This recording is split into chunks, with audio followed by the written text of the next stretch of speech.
Welcome to Bandit's Keep Actual Play. I'm Daniel.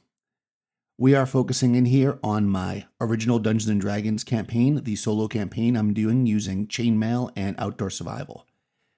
The Fangs, who were actually, I believe, my first group to go out, are going back to that same dungeon.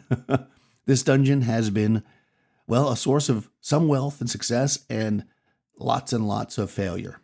But they have a plan now. Last time they encountered some mummies and some ghouls and just weren't ready for it. They've got lots of oil, lots of torches, and let's see what they can do. All right, so the Fangs. If you remember from previous episodes, only 3 of them survived. I think the first time they went out, only 3 survived as well. They've had some successes, some not so much successes. The last adventure, they kind of got in above their heads with some ghouls and mummies. And it's been almost 2 months since they went on an adventure, got home, I should say. It is now the 26th of August. If you're new to this channel, we're playing original Dungeons & Dragons using Chainmail as our combat system. We're using Outdoor Survival, as you can see the map here, for our hex crawling. And this group of adventurers is heading back to the dungeon. So you see 3 here. When they get back to the dungeon, I will introduce all the new members. They have recruited more members to come in to beat this foe. They've also stocked up on oil, torches, and the like, and the magic users are going to prepare their protection from evil spells. They're ready now. They know there's a lot of gold in this dungeon, and they've taken a lot of loss to get it, and they are determined to get something from this dungeon. So we're going to play out the travel to the dungeon first, and we'll go from there. So the process for this is mostly out of the 3rd book in original Dungeons & Dragons, and of course we have some supplemental rules from Outdoor Survival. They've packed 3 weeks of rations, so we'll count that down as we go. They also have to rest every 7th day. They are on light riding horses, though. There are 9 people in the party, so all of that will be relevant as we play this out. So I'm going to roll a 6-sider. This determines whether or not they are lost. They're starting here. They're going down there to where the tomb is. In the plains, you are only lost on a roll of a 1. That is a 6, I believe, on this die. Yes. Okay, they are not lost. Had the wrong thing open. So they can actually move 10. They have 10 movement points if you want to think of it like that. The planes only cost 1. They're going to try to stay in the planes as much as possible.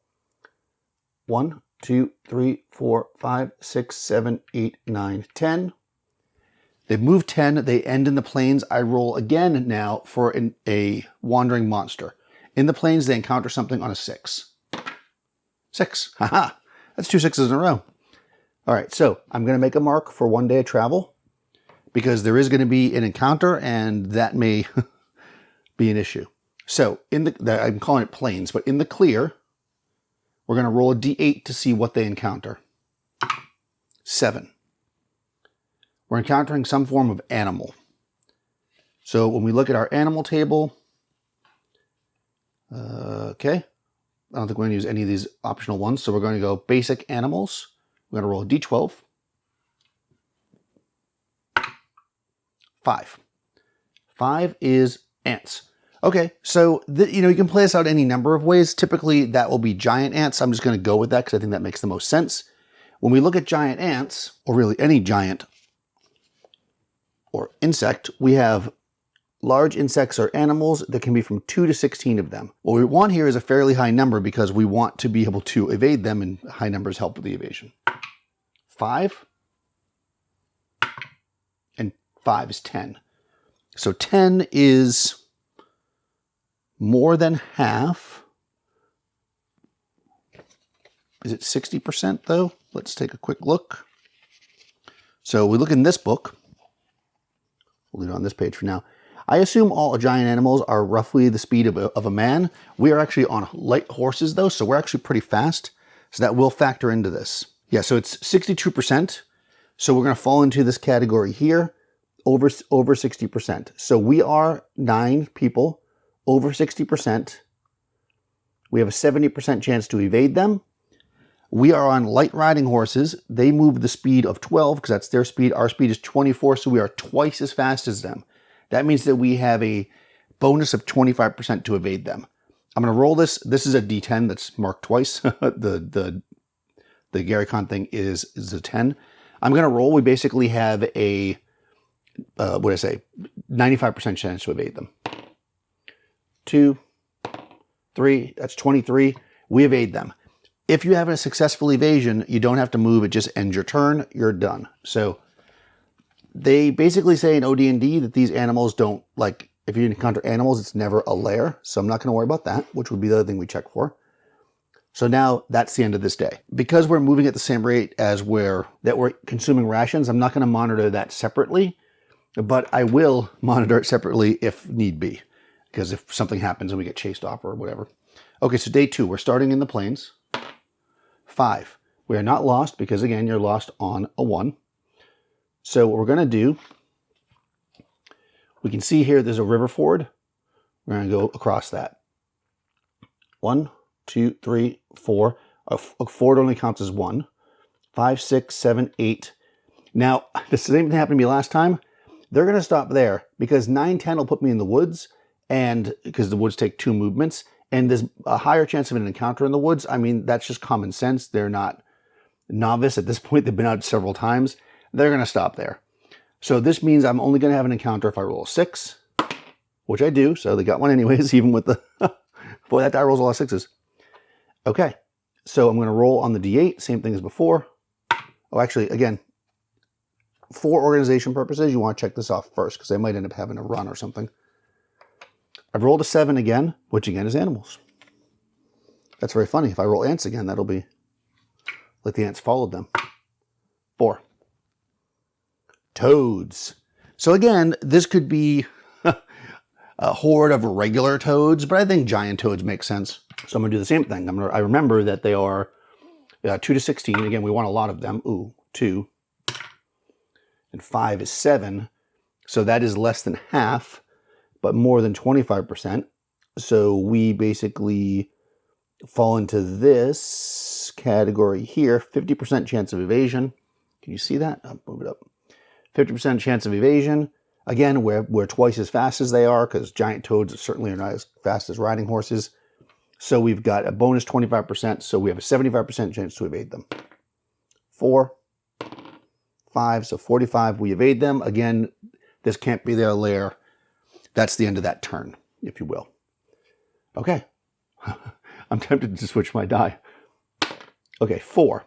In the plains, we're not lost on a 4. 1, 2, 3, 4, 5, 6, 7, 8, 9, 10. We end in the plain. Roll again. No encounter. So when there's no encounter, we just mark the day off and we go again. We're in the plain. Let's see if we're lost. We're not.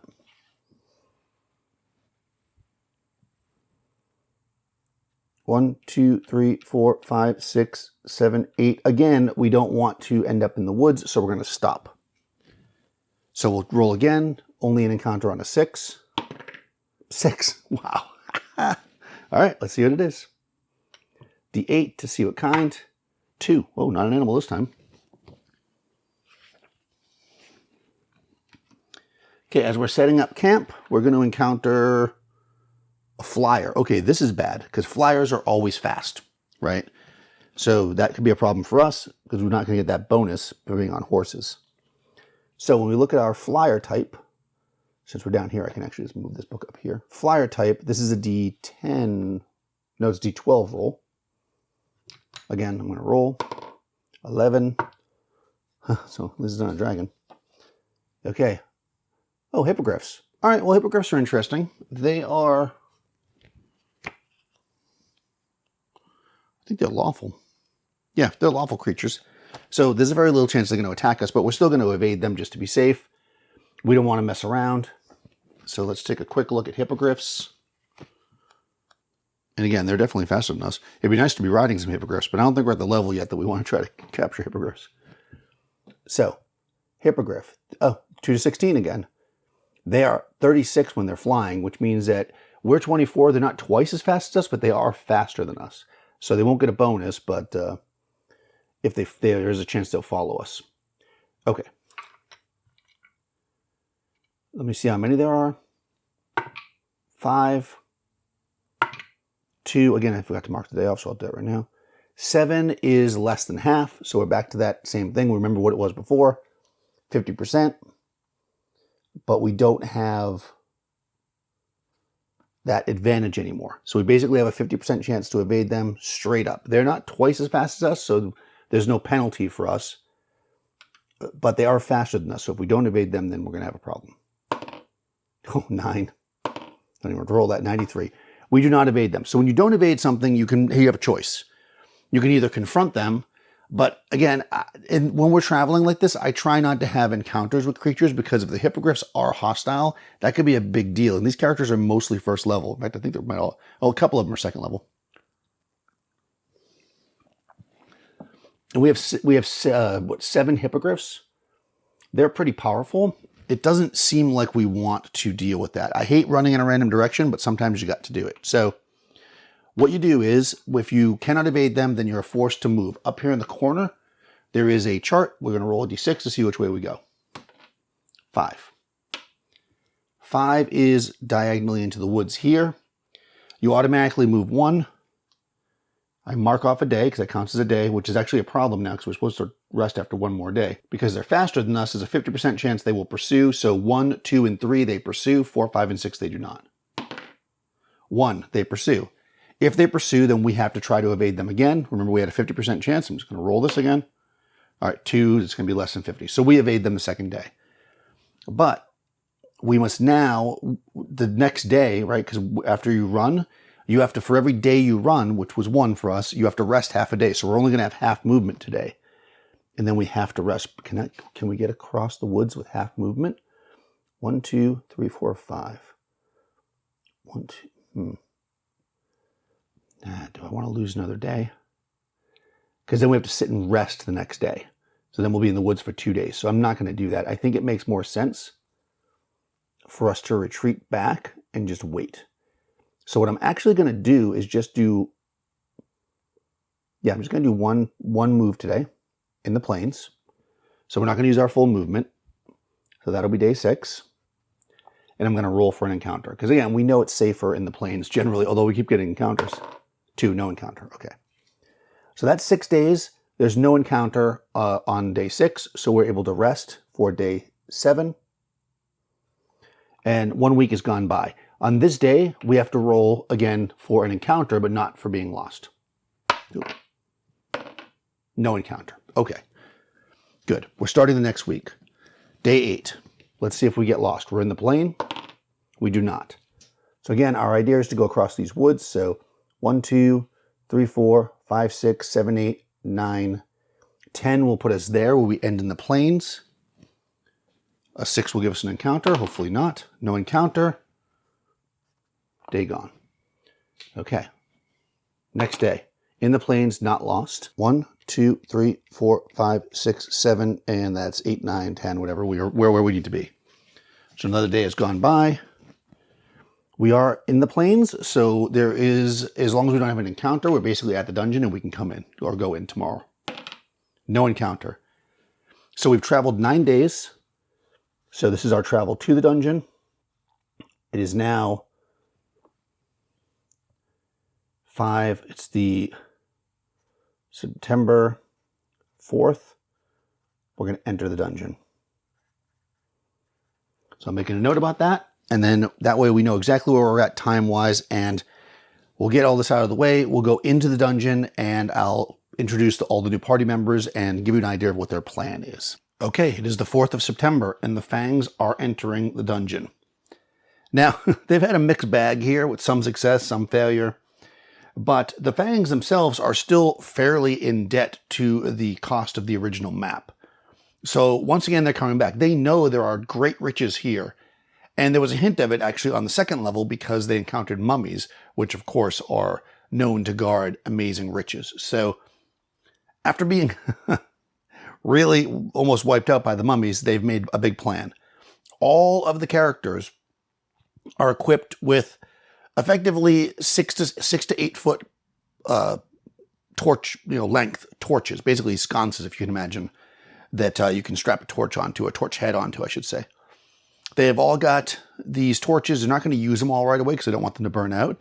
Because we know, we did some research, and mummies are susceptible to fire. We also have oil for characters, and we're going to try to fight these mummies strategically. On a head-on battle, we'll get wiped out. We're first level, mummies are way too high level for us. But with the strategic use of oil, and hopefully with some planning, we can actually take a couple of these mummies out and get out of here. We don't need that much. You know, it's funny, 2 of the characters are on 3rd level.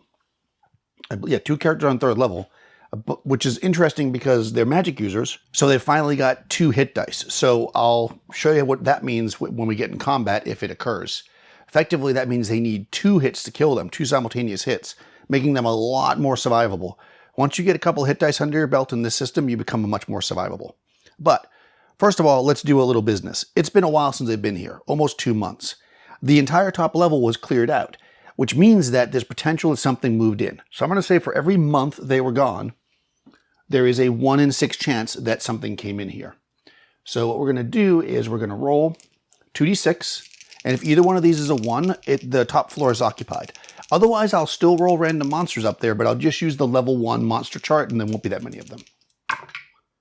Okay, no. Nothing has officially moved in, so anything up there is basically something that's come to visit for the day.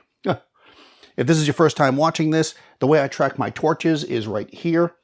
We're only using torches today, no lanterns, so all the people that have torches on them are using that because we want to be able to light up the big ones fast, right? So you can't do that with the lanterns. This is going to allow us to light our long torches fast. These torches represent the torches just so they can see. The party down, I have the whole map set up. I'll probably take some of it away because it's going to be in my way, but the party's coming in right here. I have this little 2mm miniature to represent them, and they know where they're going. They don't have any desire to explore the first floor. They've already cleared it as far as they're concerned. They're making a beeline directly to this room, to which they're going to do what they did before. They're going to tie down some ropes. They're going to drop down to level 2 and hopefully get to where the mummies are. So the plan is to move as quickly as possible. The party is moving. They're all in, well, the slowest characters, actually almost everybody, except for the magic users, are in plate mail, so they can move a total of 12 inches in a single turn. You know, there'll be some other things going on. So number 1, we're going to move 12 inches, meaning 12 squares. They're going to move from the entranceway 1, 2, 3, 4, 5, 6 to this door. So they're going to move to the door. They're going to listen at the door. I have more, only 3 people can listen at a door at a time. I have more than enough demi-humans so that all my dice will have a chance, 1 or 2 on a d6 to hear something. I'm just going to plop this on top of the characters until we need them. So I'm going to roll all 3 d6s. If any one of these is a 1 or 2, they will hear something on the other side of the door if there's anything there. Okay, if there's something there, they're going to hear it. There's not going to be anything there because, again, we're not, well, not again. There's not going to be anything there because it's not a turn for a wandering monster. So I didn't roll anything, and there's no monster there, even though that says monster. I'm not using that. Now, of course, why do I do that? Because the party doesn't know that, right? They don't know how many turns it's been, right? So that, and then opening the door will finish their first turn. So I'm going to roll 3d6. On a 1 or a 2, the door is opened. Oh no, they can't open the door on the first turn. So they try to open it, they listen, they try to muscle the door open, and they can't get it open. So because of that, that is going to trigger a wandering monster check. On the roll of a 1, a monster will show up, and that's the end of the first turn.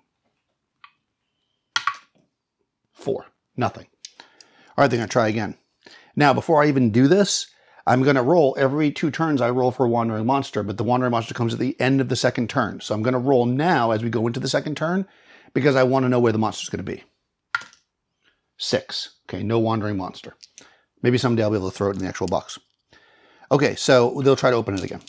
All right, easily this time they pushed the door open. It was stuck. You know, because they ran out of here the last time, they're actually going to take the time to spike this door. So they're going to spike the door open.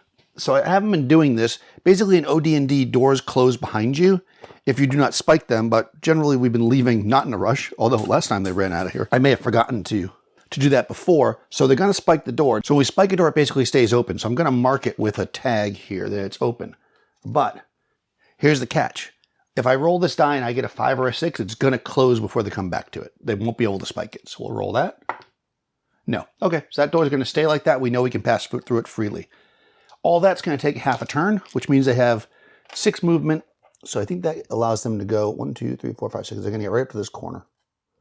At the 1, 2, 3, 4, 5, 6. They're going to be right here at the end of the second turn. And again, there was no... Oh, also, I should be marking off torches. All right, so we're going to move again. Again, now there's no door in their way. They're just going to go full tilt. They actually know about this secret door because they found it before. And actually, this leads to here, but they can also use it to get through there. Because if they're trying to open it, they might end up wasting time. So I think we'll try, though. We're going to open up that secret door. Okay, we got 1, 2, so we can do it. So we're going to go 1, 2, 3, 4, 5, 6. And then 1, 2, 3, 4, 5, 6. Going to put us right there. So at the end of the third turn, that's where we're at. Good to go. All right. By the way, I probably should have mentioned this. This is their marching order. And if they get into combat, we'll kind of switch around how they're going to be. They got a plan. We'll see how it works out. Again, we're going into the fourth turn now, so I'm going to roll for the wandering monster because it occurs at the end of the turn. No wandering monster. Okay. So they're going to move. They can probably get to that door. 1, 2, 3, 4, 5, 6, 7, 8, 9, 10. Yeah. They're going to move up here and they're going to listen. And I'll say, 10 is going to be most of the turn, and then I'll say the listening can happen in that last part. And again, 3 people are going to listen. Okay, if there's something there, they'll hear it. So it is a chamber, so I'm going to roll to see if there's anything in there. Because, again, the place is not empty, per se. Oh, there is. Okay, there's a monster in there. So something has taken up residence here, at least in this room. Let me just restate what I said at the beginning, because maybe that was not clear now that I'm thinking of it. What I meant by has something taken over the space, I mean like a single thing. Meaning that, like, if I had rolled and it was orcs, they'd be like 150 orcs here. It doesn't mean nothing's in here at all. This room now is going to have something in there. So I'm going to roll on the level 1 monsters, which is basically right here. Actually, I'm going to roll here to see what level monster it is. So first we're going to roll a d6. 4. So on level 1 of the dungeon, when I roll a 4, it's a monster from the level 2 chart, which is a d10 chart. 9. So because there's only one, berserkers. Okay, interesting. So it's generally there's only one, unless they generally travel in groups, or if the party's large, which it kind of is. So the party is 3, 6, 9. The party's 9. So generally, for that number of characters, we're going to end up having 3 of them. So that makes sense, I suppose. But berserkers do travel in groups. So I'm going to roll a d6, and then we're going to multiply that by 3, and that's how many are in there. 5. Okay, there's 15 of them in there. That's a lot. Okay, well, we hear them, though. So we hear voices in there.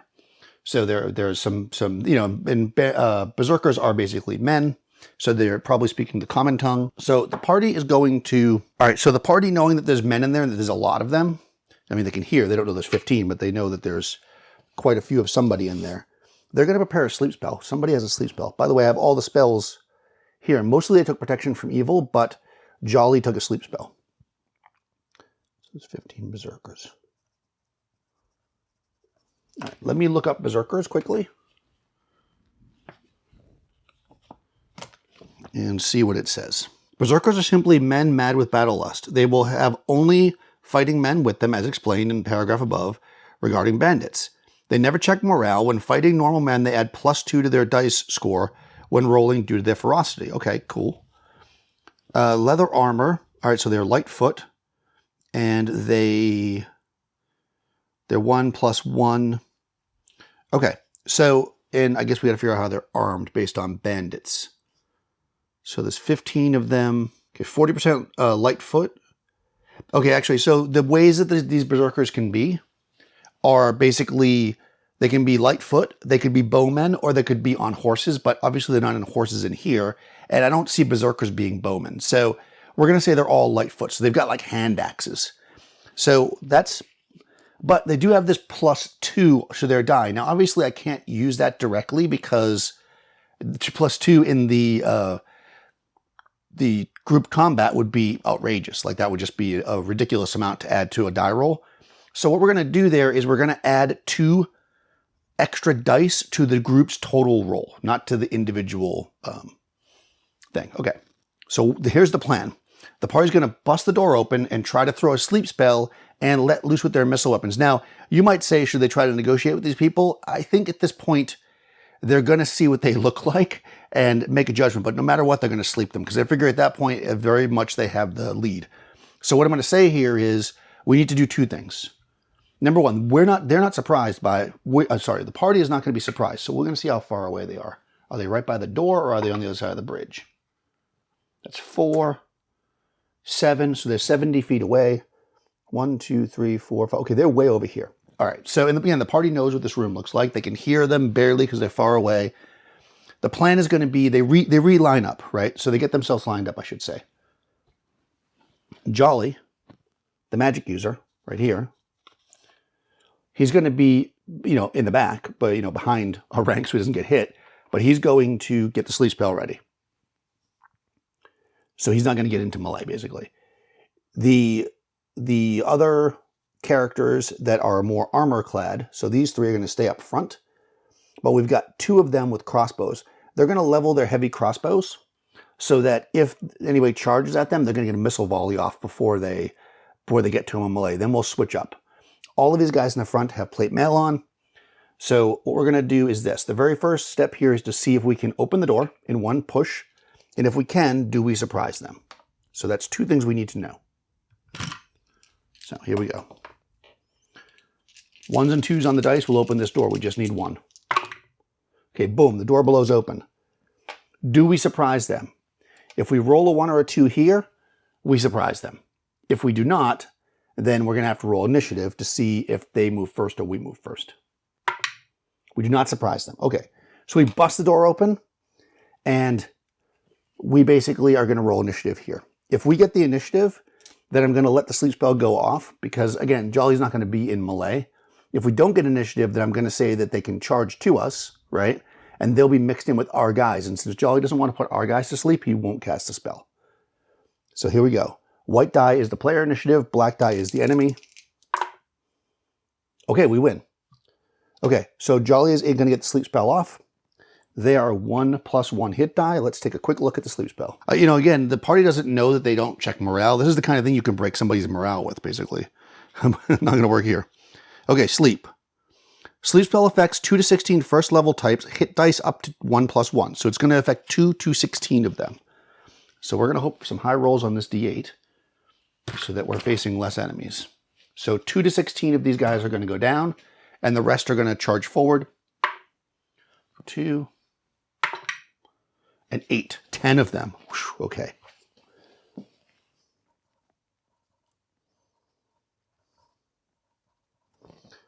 Okay, so 10 of them are knocked out with the sleep spell. As thunder rolls from the sky. I don't know if you can hear that or not. Wow, thunder. All right, that's good. That worked out well for us. This group sometimes has great luck, sometimes terrible. Now, the 2 with heavy crossbows are going to let loose as the other remaining 5 charge forward. Heavy crossbow. They're going to be in short range because you're going to shoot them at the halfway point, but even at 7, they'd be at short range. Where they're going against light foot, so 2 dice per man, 4 to 6 hits. So we'll do each one of these guys separately just so I can go through this. Our first character is this dwarf. She's got the heavy crossbow. She has no bonus or penalty with it. She's 1 man plus 1. So she's going to roll 2 dice because it's 2 die per man. Right? And 4 through 6 are kills. Now, because she's man plus 1, she can add 1 to one of these dice. Which is good because that means this one becomes a kill. So 1 of the berserkers goes down. But we're going to hold on for a second because that berserker is going to get a saving throw because they're 1+1 hit die. So 1 berserker gets shot with the crossbow. Second character with the crossbow. Oh, I'm sorry. She should have been rolling 3 dice. 2 of them go down. The reason why 3 is because they're in short range. This gentleman, this dwarf, is also a dwarf. Is same deal, but since he's heavy crossbow -1, he's going to shoot only 2 dice instead of 3. And he misses. Okay.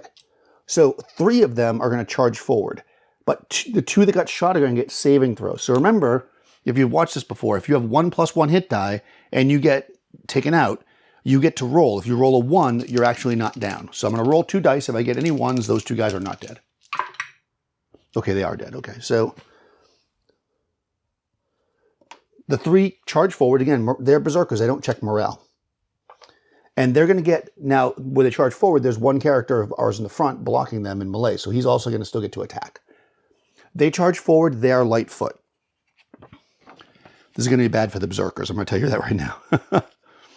Okay, Lightfoot versus Armored Foot, 1 die per 3 men. There's only 3 of them, so they're going to roll 1d6. Now again, all they need to do is get 1 hit. But remember, because I said there was berserkers, they're going to get 2 dice. So this is for the 1 character. This is for the 2 bonus dice. They can add 1 to one of these dice, and they're looking for a 6. Reroll that one because outside the thing. Oh, okay. 1 6. So these 3 berserkers, because they're berserkers, they charge forward. And they strike down one of the player characters. 1, 2, 3, 4, 5, 6. I'm going to see which one it was. Okay, it's this dwarf. Again, he's a fighter, so he gets that re-roll, or the saving throw, if you will. So let's hope he gets a 1 here. He does not. Okay. They charge forward, all of them, and just start slamming into this dwarf as he shoots his heavy crossbow. But as they're doing that, my cleric over here is going to get their attack, because again, it's all simultaneous. The cleric is using a mace, which is Heavyfoot. Heavyfoot versus Lightfoot, 1 die per man, 5 or 6 hits. So he's rolling 1 die, and a 5 or 6 will hit. He has no bonus because he's not a fighter. 6. Okay, good. That berserker gets a saving throw, which I'll roll right now. If it's a 1, he's not dead. Nope, he fails. Okay, so there's only 2 berserkers left. Which is interesting because now, this is one reason why this combat can be really cool and fun. We could switch to man-to-man at this point. Actually, maybe I will, just to kind of showcase that a little bit. But honestly, in a abstract combat like this, at this point, the berserkers can't win. Because there's only 2 of them, and it takes 3 of them to hit, right? So what we're going to do, though, just because it's fun, we're going to switch over to man-to-man combat, and we're going to engage in that. If you've been enjoying these actual play videos, please do consider liking the video and subscribing to the channel. That helps a lot with the algorithm. Down in the description, you'll find links to many of the things I use to run these. So if you'd like to run your own solo game, you can find the links down there. You'll also find a link to my Discord server. You can join up over there, have fun with the conversations. We talk about all kinds of cool stuff over there. And finally, there's a link down there to my Patreon if you'd like to support the channels. I'll talk to you soon.